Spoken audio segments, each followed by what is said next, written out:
Hello, everyone. Today I have David with me here. Hello, David. Hello. Hello.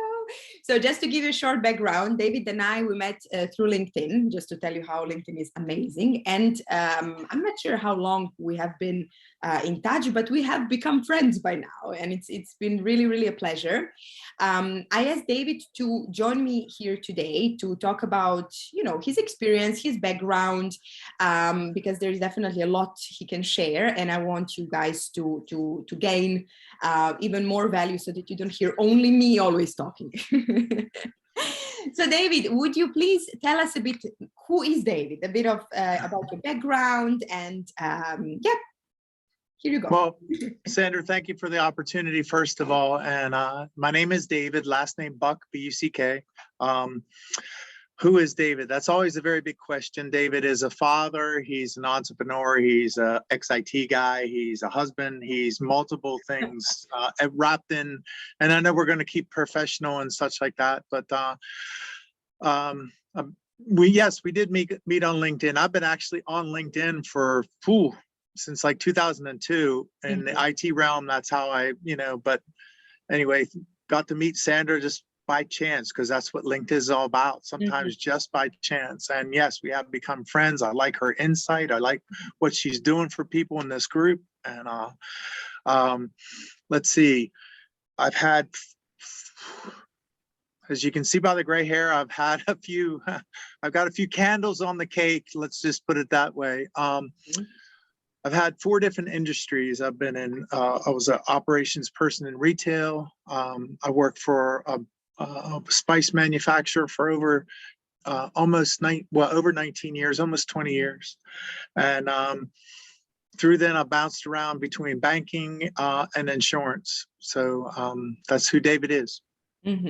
A lot, amazing, a lot really to share. And I would like to go a bit deeper in all these experiences. Sure. Right. So in terms of, obviously, this group is all about personal development and professional development, and obviously self-growth in general. Now, I'm curious to learn a bit, when you think back through your life, right? What would maybe be some turning points for you professionally and privately that were kind of life-changing, right? That really stand out for you? Sure. For some reason, my life's been plagued by being downsized. It's a pretty word here in the US for being let go, fired, which used to be very, very bad, but it's not anymore because of the way corporations. So in the early 90s, I was let go from as an operations manager, and then bounced around a little bit and found a path through McCormick Spice. It's a large spice manufacturer. The turning points was like, okay, I can work myself up. So 5 years in a warehouse, and then the next 14 years in various different office positions. And when you look at a professional development standpoint, sometimes you need to seek that out, find, and the corporations don't have mentor. I'm very, very much into mentor on my personal life. I have actually 2 different mentors. So seek that person that can sit there and on your professional level, that person that will pour into you. And that might not always be your direct report. In that hierarchy of business. But I was blessed to be able to find a couple people that would, why don't you try this? Why don't you try that? Why don't you try that? And through my career, that 19-year career, I actually got a couple people that said, David, you need to look at this, and David, you need to look at that. And then I was able to develop my IT skills. I was to develop my problem-solving skills. The fortunate thing goes is that sometimes you get honed in that, and this is the plus minus of being very, very narrow-minded in your skill set. Here I was, father, dad, new house, blah, blah, blah, and downsized again in 2010. And that was the major turn point in my life, because then it was like, and, it was a year of unemployment. So there was a constant reinvent yourself. And that's where, if you looked at my LinkedIn profile, there's the D&L Buck Company. As a IT guy, when at the turn of the century, it was like it was cool and sexy to have your own website. That's why D&L Buck, it's my own. But there's more to it than that, because I went further on into entrepreneurship and developing and creating a couple different businesses. And that's where mentorship on your personal side is extremely important. Sandra is a coach. By all means, if you want to seek her advice on multiple things, please do so. It's just an awesome way to do that. Bouncing around, my one mentor said, David, you need to go find a job. I ended back in IT at a banking concern for 3 years, and that just wasn't for me. I said, I got to get out of IT. And long story short, I'm with an insurance company doing project work. That's what I do now. And again, even in that development range, for professional development, find somebody that's going to help you walk through your path. For me, that wasn't my direct reports for that. I went and sought other people to sit there and help that. Okay. Actually, on that note, right, as you were talking, I heard basically two really big things that are both professionally and personally, because at the end of the day, we aren't just our work, or we aren't just our non-work. We are one big thing, right? We cannot divide those two worlds, so to say, right? So basically, I heard two big parts there: mentoring, or finding that person who can support your people, who will support you, right? And then on the other side, kind of reinventing yourself, adapting, experimenting, trying new things. Now, when talking about mentoring and finding those people, I'm curious, how did you know that you found those people? And how did you know that you can really trust these people, that these were the right people for you? Just maybe a bit on that. Well, number one, you're going to have to open yourself up to hurt. Because the first of all, friends will not hurt you. Mentors will. And that's not a bad thing. To find the mentor that I have now, I basically looked at the fruit on his trees, looking at what he had. How was his life? Where was he at financial? And there's 4 walks of life that I like to talk about. It's the financial, the spiritual, the physical, and then the relational. Those 4 pillars of life that we kind of put together our life on. If you look at a pyramid, the great pyramids have survived because why? There's 4 sides that come up to that point. Anyway, that's philosophical and deep. But when I looked at this gentleman, I said, okay, he has means, he has life. And so I started opening up to him. And you got to get to a point where you get real and up close, personal, and I'm trying to find the different word for naked, but I can't find one. But and not naked as far as like non-clothing, but just vulnerable. You have to be able to sit there and get your feelings hurt. Why? Because they're not necessarily interested in making you feel good. A mentor is their coach to say, hey, I want to go here. Guess what? You might get your feelings hurt if you want to go there, because guess what? You don't have the ability to get there yet, but I will help you get there. So in finding a mentor, different from like your corporate realm, okay, if I want to go up this way, you have to do exactly what they tell you to do. To me, it's different because you can find your way. However, making sure that what that person has, that is where you want to go. So they have their track record, basically, that you can see that, you know, they all don't only talk, but walk the talk as well, right? That's important. Exactly, yes. And one of the things that you kind of get into is building that trust and relationship between, you know, like as Sandra said, we become friends. We have a trusting and relationship together, you know, so we trust each other, and that's what really becomes key. Yeah.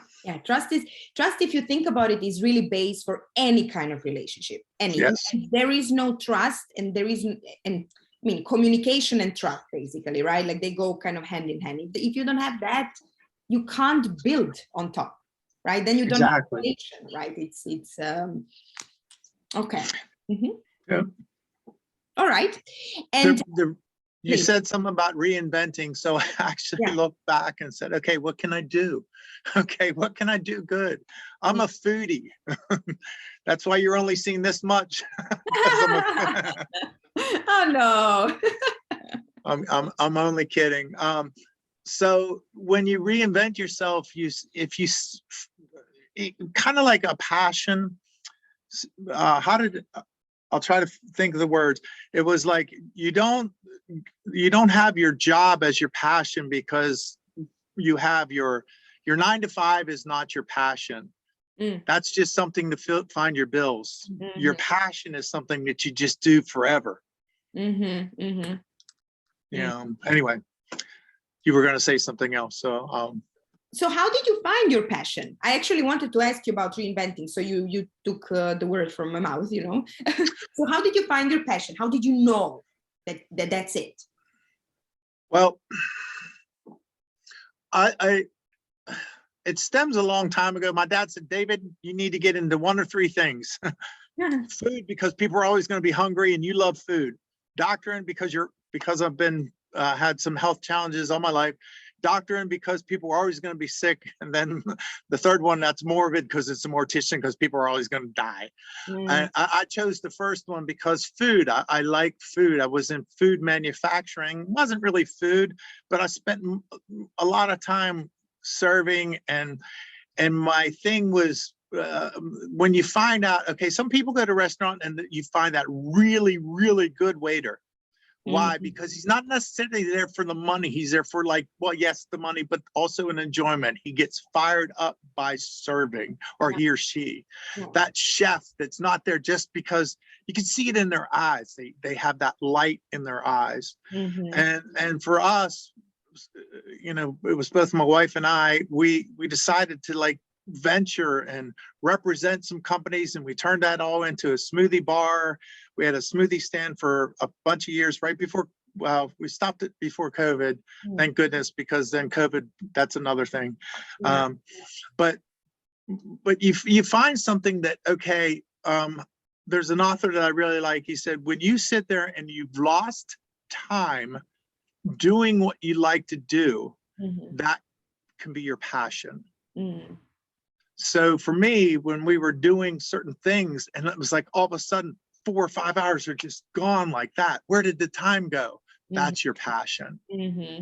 Yeah, when you get lost in time. And that does not always necessarily also need to be monetary, right? No. I mean, it doesn't need to be, you know, we live in a world where everything needs to be monetized. It doesn't, right? For some people, their passion, they just like to leave it aside from their work, because they know if they were to maybe monetize it, it wouldn't be so passionate anymore, maybe, you know. So this comes actually when we think about hobbies, right? Yes. People have hobbies and they just stay hobbies. They don't need to become businesses, right? Everything needs to be money related. Okay. We just happened to take it to where we could make money. Why? Because here I was unemployed. I mean, I had to do something. And you combined it, of course. Yes. Of course. When it became very, very displeasing was when I chased the monetary, and that's a great point that you brought up. It don't get wrapped into the monetary. I truly believe that. Yeah. Because money can bring different negative emotions, and it can destroy different relationships, and it can be big evil, money, right? But of course, if we allow it, like anything else in our lives, right? It's okay. So what is now the status in terms of work and where you are with your passion and your business? Where are you at now? Rebuilding. Like, I was taking business one way plus working, and we came up with this multiple, how would I say, problem that I needed to solve. And I went and bought in my problem solving mode and set the problem. And I took everything to my mentor because it was going to be a significant financial investment. And I trusted him to tell me the right thing. And he said, David, if you can't do this in 3 years, don't do it. And I was like, you look at the P&L, it's 6. He said, then don't do it. Mm. And begrudgingly, I listened to him, rightfully so, because then year 5 would have been when COVID hit here in the US and everything is shut down. And our business is like event driven. So events now are only starting to build up. Again, listening to somebody that has your best interest at heart, not necessarily you, but your best interest, because we can listen to ourselves and be spot on, 100% correct, but we don't always see. And so we're reinventing all that, readjusting everything. And in the meantime, I'm focusing a little bit on my professional career. Again, that's with COVID. We're all affected by this, and I don't use that because people said to me the other day, "Oh, I can't wait till we go back to normal." I said, I don't believe that what we knew prior to, let's say, 2019, we will ever go back there. Yeah. What we have to develop professionally and personally is that what's future. Don't look back at, oh, I want to go back to normal. I don't believe that. Now, I could be 100% incorrect, Sandra, that yeah, we're going to go back to where it was 2019. We're all going to be, happy because, COVID just disappeared off the face of the earth. Yeah. I don't believe that. You look at some of the positions that are out there. Are you okay? See, professionally, am I okay sitting here in my office? As you can see, my son's area behind me, my office right here. Am I okay sitting here 9 hours a day and then walking into the next room? And that's where we live, because again, professionally, if you're working from home, you got to make that distinction. Here's office, here's home. Yeah. Are you going to be okay for doing that for the next, because remote jobs or hybrid jobs are going to be a thing of the future. Yeah. I've heard that, okay, to develop yourself professionally, are you okay to be alone by yourself? Yeah.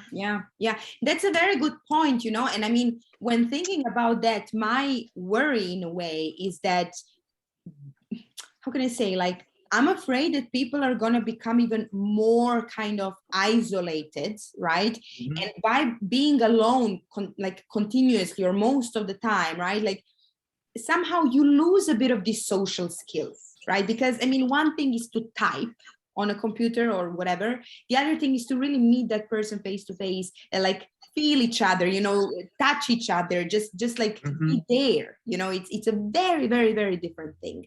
But I mean, life changes. Also, if we go back in our childhoods, it was so much more different than it is nowadays, right? It's like day and night, in terms of who knows? Just remember my childhood, Sandra, there was only 3 channels on TV. Oh, wow. It turned off it turned off. TV turned off, was blank, 0 from, anyway, I'm dating myself now. That's not even a bad thing, honestly. Like, if you think about it. No. I think it's a good thing, actually. It's turned off because, okay, now it's talking time, socializing time, being together time, right? Today, it's very hard to kind of put those boundaries. Oftentimes it's hard, not always, but oftentimes. Yes. It was when I was in IT with the people were asking me, and this was BlackBerry, so I'm even dating myself that much because BlackBerry's gone. Yeah. Because I can't figure out, I'm always connected. And I showed them, said there's an app for that. And I showed them the power button. It said, just click it off.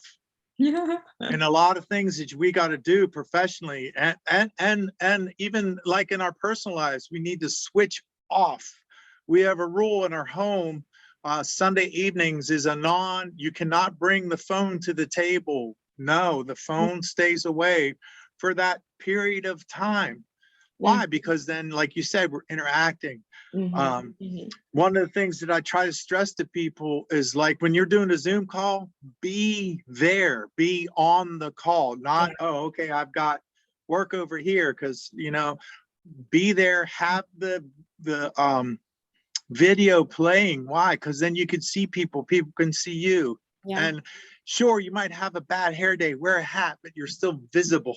Yes, yes, yeah. And you know, on the other side, I mean, of course, there are always exceptions, right? Of course, like if Right. there's something important or urgent, of course, you're going to be, excuse me, I need to take it, right? But on the larger scale, it's also rude, right? Like if you are, if we, for example, meet for a coffee, right? And if I spend 30 minutes out of 45 chatting with someone on the phone, it's very disrespectful and rude, Yeah. right? It's you have, I mean, I oftentimes see in the restaurants, it's so like couples or friends or whatever sitting and just being on their phones. I find it to be like, why did you even meet? Right? Why did you come to the restaurant? I'll never forget my wife and I before COVID went out to dinner, and half of the people, the couples, Yeah. weren't even talking with each other. They were both with their phone. I don't even know where mine is because I made sure that it's not around for the call. That's good. That's good. Yeah. I mean, of course, different people, different priorities, all that, Yes. right? But I personally wouldn't want to be sitting in front of someone and be like, are you done with your chatting? Can we maybe talk now? I don't, yeah, it's That's very true. Being present to each other is very, very. Yeah, exactly. It's you know, it's become kind of something like, oh, you know, you're present with me, but it should be normal. It should just be, Right. you know, normal thing, right? It's okay. Now, given your experience and background and all this you shared with me or with us so far, what do you think would be something that you wished you knew before, right? Like something that you think would have helped you through maybe all these challenges and growth and everything that's really happened. My first thing, and I think we shared this on one of our group, is if you look in the background there, and I always see that, and I keep this on all my Zoom calls, that background of books. I haven't read them all. I would tell myself, okay, because when I graduated college many years ago, I'm never reading another book. That's what I told myself, and I was true to my word. I pick up a magazine, a Smithsonian, I was National Geographic. I'd read a book here and there, but between graduating and probably, so almost 20 years, maybe half a dozen books. That's it. So for 20 years, I didn't really read. Sure, newspaper here or there, but I mean, nothing of substance. Now you can see from 1999-ish, 2000, there's probably, so I forget how many's there, but let's just say 60, 70 books. I've probably read 85% of them. So I would tell myself, get in and read. And there's really good classics that I would read. How to Win Friends and Influence People, because why? We all talk to people. Yeah. It's a Dale Carnegie. It's a classic. Think and Grow Rich by Napoleon Hill. That's a classic. You know, I've read that book a couple times. It's hard read. The Richest Man in Babylon, that's another hard read. You know, The Magic of Thinking Big. I actually did a book study on that and just blew my mind away on things that this guy wrote back in the 1950s. All these books are pre-internet. Yeah. You know, Dale Carnegie was the Depression era. Think and Grow. Napoleon Hill was Depression era. You know, the Great Depression of the U.S. I don't know how it affected the rest of the world, but if you think about that, the Richest Man in Babylon is about where they found the Dead Sea Scrolls right prior to World War II. And they wrote about what they found in the Dead Sea Scrolls that date back to the time of the Babylonian Empire. That's a philosophy on how to think and how to grow. And just, wow, could I tell my younger self, read those books? And there's some newer ones out there that are awesome. Atomic Habits is just blowing my mind. I think Sandra and I, we've had a chat conversation regarding that book. There's another one called Grit. Angela Duckworth has done some TED Talks on how's the basic principle is that effort counts twice. Mm-hmm. Yeah. You know, and it's those things. It's basically, okay, how do we learn? You know, how do I get the knowledge of Sandra? Well, if Sandra's written a book, read the book. Yeah. Yeah, but it's true. I mean, reading is so enriching on so many different levels. Even if you read, you know, I don't know, whatever really book you read, you learn something. If nothing, you learn how to articulate yourself better or how to write better, right? So there is never a moment, unless it's really, I don't know what kind of a book, but there is, you know, it's kind of impossible not to gain something out of reading. Right. And even just like training your brain, right? Being focused on the text, that's also a huge thing already. Yes, and it like you said, it helps you articulate. It's helped me to write better, you know. And I mentioned a lot of self-help books, but there's also, I've read a lot of biographies. There's I've read Walt Disney. I've read Kurt Warner, who was a football player here in the U.S. It talks about his life, and which is amazing. But there's other ones too. Oh goodness, I'd have to look over there and think of something. But anyway. Yeah, but biographies are extremely amazing as well, right? Absolutely. Right. If you pick somebody that you want to learn about, you know, I mean, if you sit there and think about Walt Disney, and I think I shared this with in our session, you know, Walt Disney at one time was completely, they told him he has no talent for dreaming. Yeah. Yeah. Wow. I mean, wow. Right. Wow. You know, and like, it's like I'm reading along and he was dead broke. His friends stole his cartoon and he was like completely busted. And then he came up with Mortimer the Mouse. We don't know who Mortimer the Mouse is, but actually it's Mickey. Yeah. And just Steamboat Willie, and wow, boom, just anyway.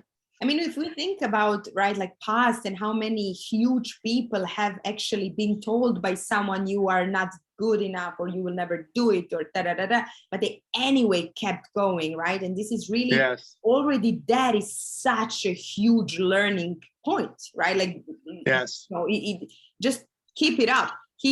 Never should no one ever tell you, never should, you know what I mean? Like nobody should tell you that you can't do it. That's their I think the worst thing, and as a parent, I've told my son no so many times, and I'm like, oh, I need to stop doing that. You know, and of course now he's 23, and you know, of course he's, you know, older and everything, but now he tells you no.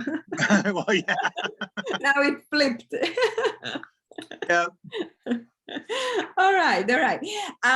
David, kind of to wrap this up in a way. I mean, I feel like we can talk forever. I already told you that. Yes, we could. So given the group and what we share in the group, etc., what would be maybe something that you can offer to the members, and on the other hand, something that you can maybe ask from the members, right, about giving and taking? What comes up for you maybe when you think about that? Well, I recently read on how I need to stay a continuous learner. So I'm always like, okay, how can I learn? How can I, you know, LinkedIn's great. It's opened up the fact that you're in Iceland, I'm in the United States. We had to figure out, because of daylight savings time just happened. It's like, okay, what time is it over there? You don't do daylight. So it's opened up the world. So how can I learn about a culture? Like, you know, the one member in the group I think she said she was from Portugal, living in Switzerland. I think that's just completely awesome. What can I learn from her?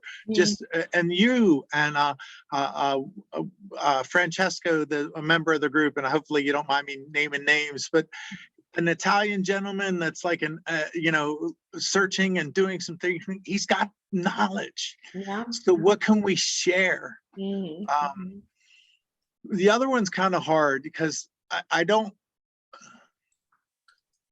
Here's what I can tell you, that I believe mentorship is, you've got two different lives, but like you said, we mold it together. But for me, mentorship has made a world of difference in my life. Why? Because I approach my family life, my financial life, my job life, all this stuff differently by hearing mentors, Mm, mhm, you know, and they don't necessarily have to be old guys. mhm, The one is 10 years younger than I am, mhm, you know, and so the making connections to what I would offer is like I've been able to make connections with people, not necessarily within our group because mhm, of what we do, but you know what, maybe you should look at that and find a mentor that's going that direction. mhm, mhm, That's what I could offer people, mhm, helping them make connections. mhm. That's what I think I can do. That's amazing. I mean, such a huge thing. You never know, even maybe if you kind of can't really help each other now, who says you won't be able to help like more tangibly, so to say, yourself, Right. each other later on, right? So it's never like we should never say no to meeting new people, building connections, and allowing each other to get closer, right? We don't have to talk about I don't know what kind of details, but just to open up, Right. right? I'll give you a perfect case in point. I was through a mentor. I was invited to a gentleman's house that's a multimillionaire, and he asked me, David, here, and just to set your mind where mentorship can be, or just connecting. So I got to talk to him. He says, well, what question? He asked me, let me ask you a question. I said, okay, what do you think's a good income? And I'm like, wow, what's a good income? And here I am, you know, just getting back on my feet. I said, oh, probably $300,000, $400,000 a year would be great. And he goes, that's what I spent on lawn care with all my properties. And just to sit there and think, and I'm not trying to just put him on this pedestal, because believe it or not, he's not that type of person, but just to think on different levels and down to earth, great people, just thinking on different levels is just, and it's not a monetary thing like we said earlier, it's a level of thinking. You know, the just, so that's connecting with people. And you know, like he opened up a connection with me in India, and it's been amazing to learn from a gentleman that's because I'm in the insurance industry, from an insurance person in Bangalore, India. How would I ever made that connection? No. Yeah, exactly. Anyway. And exactly, just like gaining different perspectives. I personally like to think that you never know who can change your life. Just even one word, literally one word, or one connection, or one day, or one job, or whatever one can literally change your life, right? But you need to be open to hearing and seeing and receiving, right? That's a very important point as well. Thank you so much, David. You're quite welcome, and I thank you for asking me and having me enter into your home and welcome into mine. And it's been wonderful chatting with you, Sandra. Yes, likewise. And yeah, we definitely speak soon again. I mean, obviously. Take care now. Bye-bye. Bye-bye.